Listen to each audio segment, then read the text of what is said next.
تنهد أيها الجنرال، ابتسم أيها الجنرال.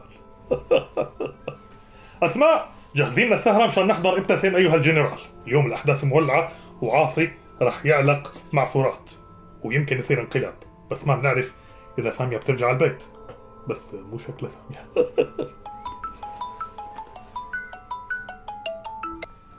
احترامي سيدنا نتنياهو. شالوم فورات. شالوم ورحمة الله. أهلين سيدي أبو ياير. فورات، أنا حكيت مع حسن ولكني عم بحكيك واسمع منيح وركز.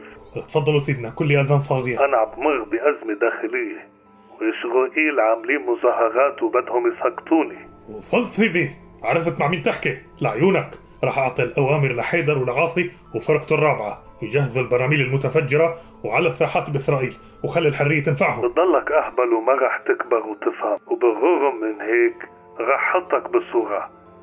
أنا بخطر والإسرائيليين شكلهم ما رح يتركوا الشوارع حتى يسقطوني، ولهيك أنا بدي استعين فيكم بحسن. تفضلوا سيدنا، هذا شرف إلي إني ساعدكم. بدي إياكم تضربونا كم صاروخ وكترهم شوي. أعوذ بالله يا سيدي، شو عم بتقول؟ شو أضربكم ما أضربكم؟ مثل ما سمعت. سيدنا والله ما بتطلع معي العين، ما بتعلى عن الحاجز. ما طول عمري بحتفظ بحق الرد وبنتبع استراتيجية الدبكة والطبل والزمر. يا حمار فرات بشار، قلت لك هاي سياسة أكبر من مخك اللي براسك، وانت نفذ وبس. لو في مخ براسك كنت فكرت وعرفت انه هذا الشيء لمصلحتنا نحن الاثنين.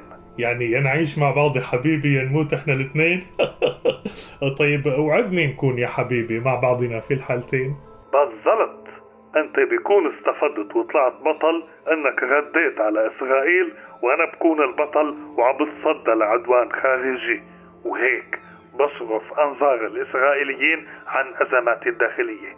فهمت؟ حلو الكلام، بس سيدنا ما تروحوا تصيبونا، يعني خاف يقتل المدنيين كمان. ما في امل، انت راح تضل حمار وما تعرف سياسة. بنصحك تروح تتابع مسلسل ابتسم ايها الجنرال وتعلم منه سياسة كتير بيفيدك، وشوف الحوار الاخير بين حيدر وفرات. مفهوم سيدي، مفهوم. سلام فرات. يلا لازم روح احضر ابتسم ايها الجنرال. ابتسم ايها الجنرال. اسماء، الارض المحروقة بترجع بتنزرع، المهم نكسب الحرب. هلا إذا فتح المعركة على الآخر راح يموت شوية مدنيين على شوية عساكر ويتهدم كم حي وكم بناية، مو أكتر. شوية مدنيين مو مشكلة، شوية مدنيين مو مشكلة، شوية مدنيين مو مشكلة، وحتى الحجر بيرجع بيتعمر. المهم ما توقف معه دول، لأنه أعدائنا كتار